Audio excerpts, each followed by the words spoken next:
Hello and welcome to Entrepreneur Extraordinaire. To all my friends all over the world, salam, namaste, privet, kefahalik, konnichiwa, ni hao. Thank you for joining our show. We're so glad to have you.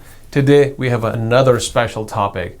This time we're going to help all our friends who are buying their first house. First house, folks. Today we're going to go step by step and make sure we take everybody along with us. Today's topic includes what are the step-by-step approach to buy a house. Step by step. How much down payment do I need? How much house can I afford? What kind of credit score do I need to have? Do I need to pre-qualify before I even go look for a house? Do I need to find a realtor? Can I just look for houses on my own? How much are the closing cost fees? What is closing cost? Who pays the realtor cost? My realtor, buyer's realtor, who pays who? What are some other expenses in addition to the mortgage payment? What are the costs of moving in to the house, right? All those things and many more we're going to talk about in this video. So if that interests you, you know what to do. Stick around to find out. So folks, what I will do is I'll go topic by topic and I'll give you tips for each category to make sure in each chapter you learn something different that a realtor, a buyer, a seller, or a bank or a broker may not tell you. Okay, so let's begin. So what are the steps to buy a new home? I have a whole video on this, but I'm just gonna simplify it for you right now. First off, you wanna check your credit, find a broker or a bank, find a realtor, go look for houses, make offers, do an inspection, appraisal, and then closing. And that's really the steps, step by step, on what it takes to buy a house in that order. Okay, but let's start with number one. What is really important, right? What is the first thing you should know about yourself before buying a house? Number one thing you should know, your buying power. Okay, how do you know that? Before you do that, you want to go check your credit score. Okay, I have a whole chapter on what credit score is good, what is bad. So please, I have a link here, go check it out. But most importantly, check your credit score, make sure you qualify. At least you have a 587 or 585 and up score, hopefully in the 600s, above, 650 score is ideal. 700 plus is perfect. If you have a good score, you can get a good rate. That's why score matters, okay? Once you know the score, then you want to shop around for a broker or an agent, okay, or someone or a bank that you are in relationship with, okay? You want to ask your bank or a broker to find you the best rate and pre-qualify you. Your bank knows your buying power, your income, your expenses. They're going to tell you how much house you can afford, okay? So when you go to talk to a broker or a bank, you want to tell them, this is my credit report. I know you're going to pull your credit score as well, and that's fine, but I know what my buying power is, okay? So tell me based on my income, my expenses, how much house can I afford? And what they will do is they will run your credit and they will tell you, let's say you make $100,000 a year or $80,000 a year, you can buy or afford a house that's $300,000, $400,000, $500,000, so on and so forth. Okay. So now they've told you how much house you can buy, you want to also tell them how much down payment you can make, okay? You may have saved up 10, 20, 30% of the down payment of the property of the house. Let's say you want to buy a house that's $500,000, you may need $50,000 or more as down payment. And then depending on how much your bank requires, it could be 10%, 15%, 20%. You're in control of that. A lot of first-time home buyers can get away with 10%. I personally would like to put down 15 to 20% if possible. Now the next question is, do I need to pre-qualify? Well, if you pre-qualify, you have a slight edge. When you make an offer, the seller knows that you are already pre-qualified. That means you can afford the house. Then the seller knows that you're a strong candidate and they will most likely go with your offer. Okay, so in that aspect, pre-qualification is important, but it's not everything. And just because you pre-qualify, let me give you a tip. Just because you pre-qualify does not mean you can also afford that house. So the next question is, who pays the realtor fees? Well, in this case, if you're the buyer, traditionally the seller pays the realtor fees, both on the buying side and the selling side. So if you're a buyer, from that standpoint, you're in luck. And they kind of factor that into the price when they're selling the house, okay? So not to worry about realtor fees. Now, what is important is to pick a great realtor. And I have a full video on how to make sure you find the right realtor by asking them the right questions. So please watch that video for further reference. Now let's talk about closing costs. What the heck is closing cost? Who pays the closing cost?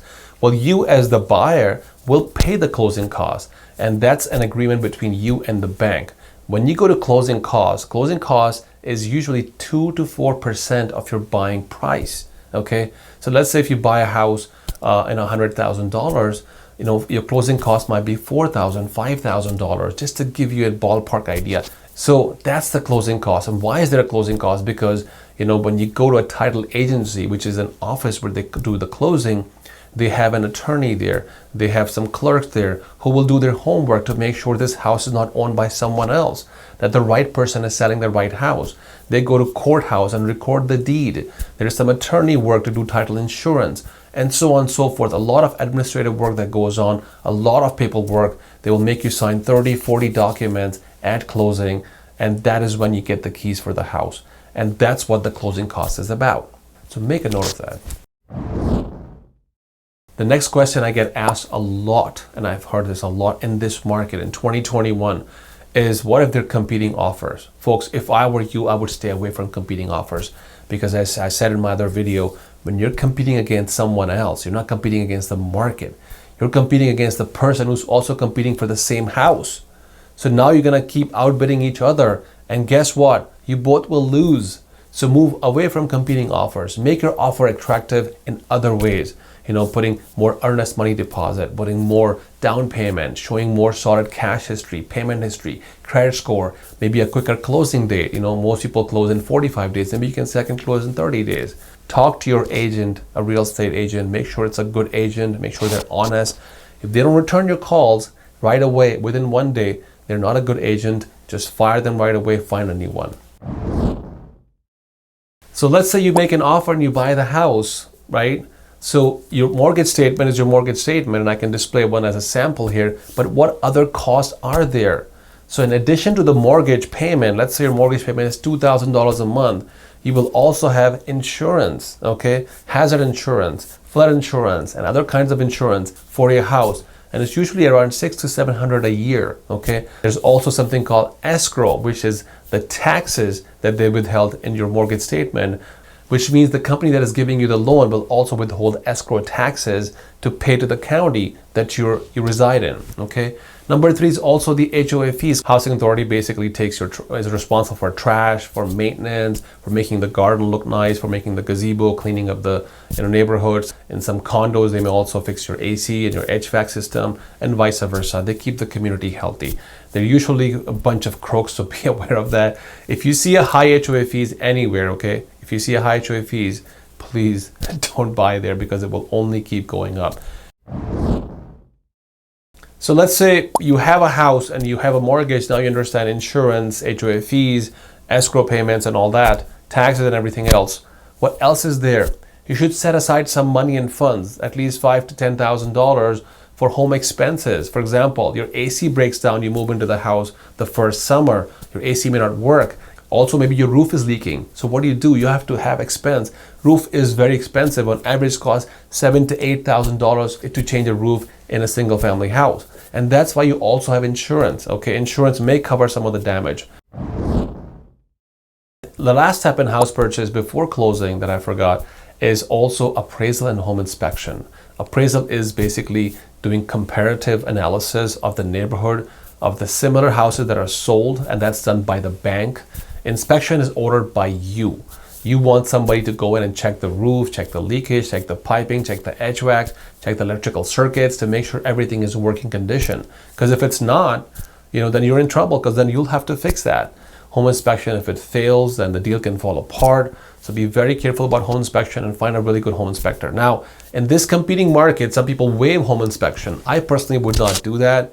I would at least say that the home inspection is complimentary. It's not going to make the deal fall apart. You can also put in your contract, yes, we're doing an inspection. Unless we find something that costs more than $5,000 to $10,000, we're not going to not close the deal.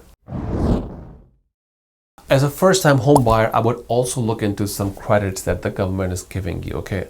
I've heard there's up to $15,000 incentive from the government. I don't know if it's approved by the Congress yet or not, but Biden was proposing it the last time I checked. So please Google on the internet and see if your bank or that your government or your city is giving any kind of incentives, claim those incentives because you'll need them.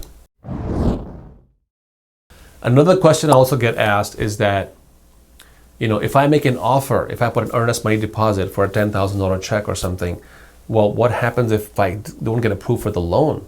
What if, something falls apart, I lose my job or something? Can I retract my offer? And the answer is yes, you can. You can do that. If you have a good agent, the agent will put some contingencies in your offer that will prevent you from losing your check, okay? They can put something like, house inspection, appraisal, and vice versa, contingency upon approval of the bank, and so on and so forth.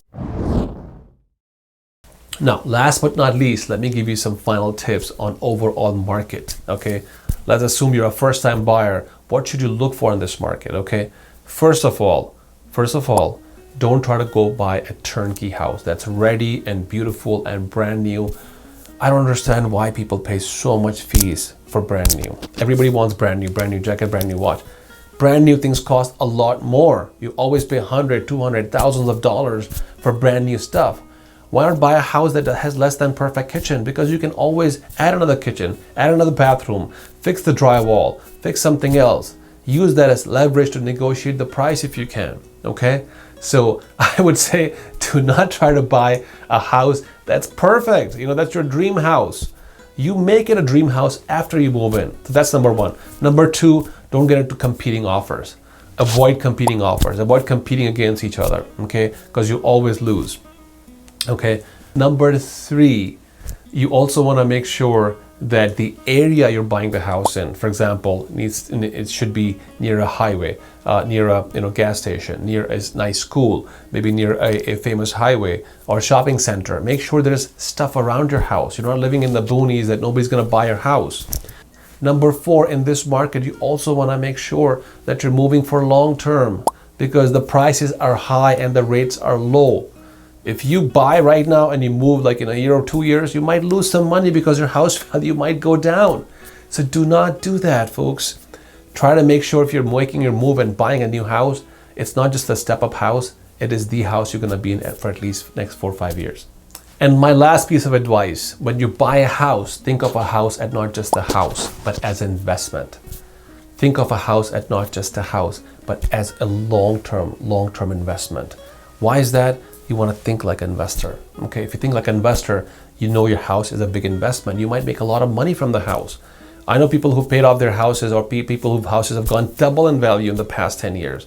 So have the investor mindset and find a good realtor, folks, because a good realtor is key. It can make you or break you, but do not rely on the realtor. Do your own research on the house, on the neighborhood, on the pricing, on the comps. Go to Zillow, go to Trulia. Do your own research. The more qualified you are, the better questions you can ask.